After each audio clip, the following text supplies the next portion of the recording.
Hello everyone! So welcome to Titos and Titas Academy. So ngayon po meron tayong pag-uusapan, mga usual na questions ng ating mga viewers. Okay, so I am Tita Pebbles. This is Tito Aaron. Tita Chai. And this is Tito Richard. Okay, so yung question natin for today, ang tanong is, bakit daw yung VUL yung usual na sinasuggest ng mga financial consultants or financial advisor? So, mas malaki daw ba yung commission ng VUL? Aba? So, as a financial advisor ba, do you think VUL is a good product? Ayan. Sino po gusto kong sumagot? Me. Okay, Tita Chai. Okay. Okay. Ito based on my experience. Unang-una, yun lang yung memorize kong product. Madali kasi talaga siyang ibenta, 'di ba? Yes, All-in-one oo. kasi. Oo. So feeling ko, madali siyang ibenta, tapos I can explain thoroughly sa kanila kung ano yung mga benefits na pwede nilang makuha. Saka, yun yung naano ko na-master ko sa Pruwan. Yun lang Mm. talaga. So ngayon, yun yung talagang first approach ko, yun lang talaga yung, wala akong ibang inaanong product ng PruLife. So yun lang. So ngayon, depende. Yung sinasabi nilang commission, na kaya mo binebenta yan dahil yan ba yung malaki yung makukomission mo dyan. So, sa akin, depende sa kukuhanin nila na policy, na plan, kasi at saka yung premium na babayaran nila. Kasi kung maliit yung premium nila, maliit lang din yung commission nyo. Katulad lalo na pag yung ibang product na sobrang traditional, 'di ba? Merong traditional din na yearly ang payment. So sobrang liit lang 'yan. Pero hindi ako sa akin, syempre kaya nga tayo nagtatrabaho as financial advisor, kaya natin side hustle 'to, para syempre kahit papaano meron tayong income, 'di ba? Pero yung commission is ano na 'yan, yung bang second ano na 'yan second Secondary.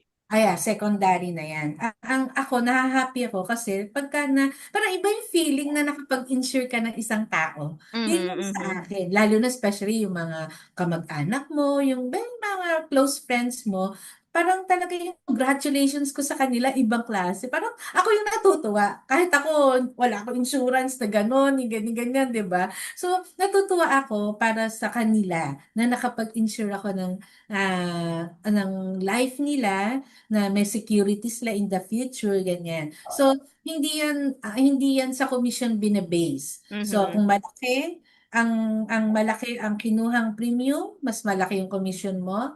Pero kung maliit, maliit din yung commission mo. So, pag pinagsama-sama mo naman yan, as long as marami kang clients, lalaki yun. Doon lumalaki yung commission ng isang financial advisor. O yun Ayan. lang sa Yan, akin. Tita Chay. Actually, medyo maarte ako. Alam mo ba yung instead na commission ang tawag ko? It's my professional fee. You know, we are Yun, licensed diba? financial advisor. So, we provide services to our clients. So, yung mga nakukuha natin, kumbaga parang yung sahod natin eh. So, it's our PF.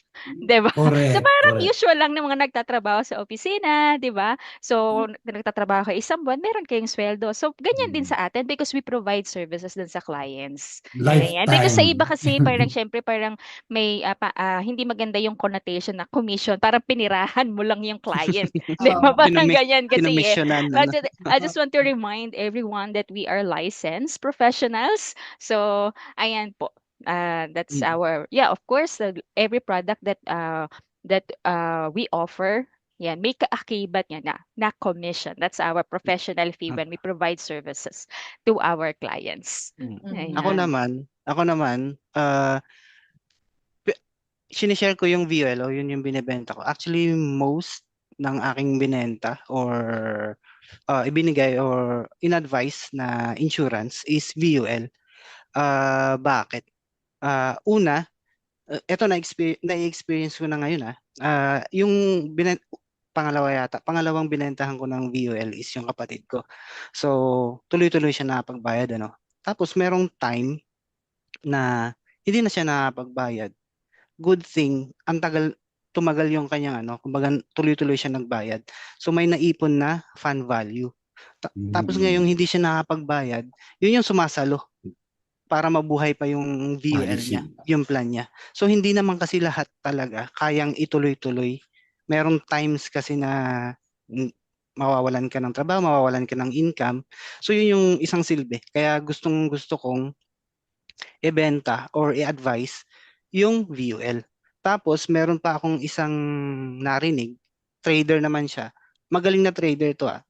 Ah, tapos ang binili niya rin, mas marami siyang binili na VUL. Bakit? Do trader na siya. Ito trader na siya. Pwede naman niyang i-trade na lang. Mm. Ano yun? Pwede namang BITD yung bilhin niya. Yung ano yan? Buy Traditional product, mga ganun. traditional ano mga plans para mas mura nga naman. Tapos siya na mag-invest nung difference. Ayun.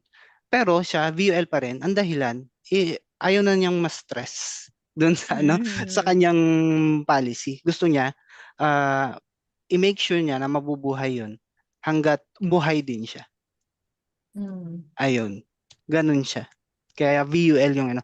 And about sa commission naman, tama si Miss Chai na depende. Depende kung ano, kung gaano kalaki o gaano kaliit din yung premiums ni client. Tapos nung una ako, hindi ako nakatingin sa commission din eh.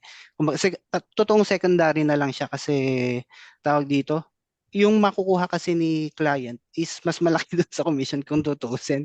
Kaya hindi mo talaga maiisip na yung commission. Pag dumating na lang, sabi mo, uy, meron ba ng blessing? Parang ganun. Ayun siya.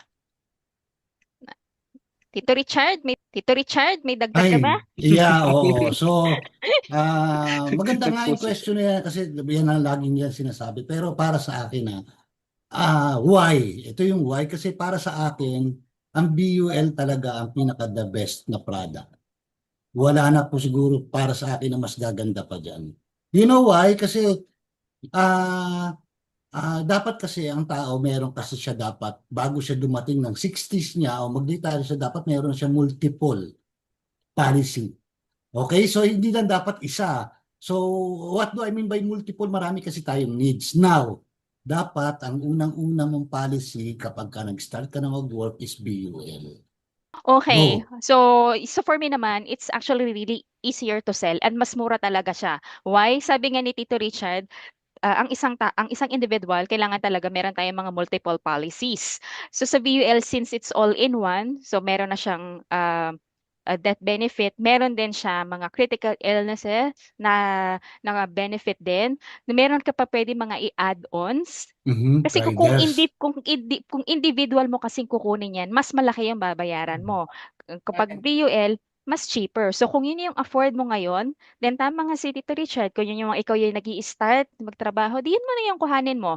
Then in the future, kapag nag-increase na yung salary mo or yung ipon mo, then you can get another one. Yes. So, ayan po. So I hope na klaro at nasagot naman ang ating katanungan. So, saglit lang, nasamid ako. Teka lang. So, antabayan na lang po ang aming sunod na episode. Meron kaming mga questions pa na sasagutin. Yes. So, again, I am Tita Pebbles. This is Tito Aaron. Tito Chai. And this is Tito Richard. And we are from Tito's and Tita's Tita's Academy. Academy. Ayun. Pwede pala yan, no? Nakamute. Ay,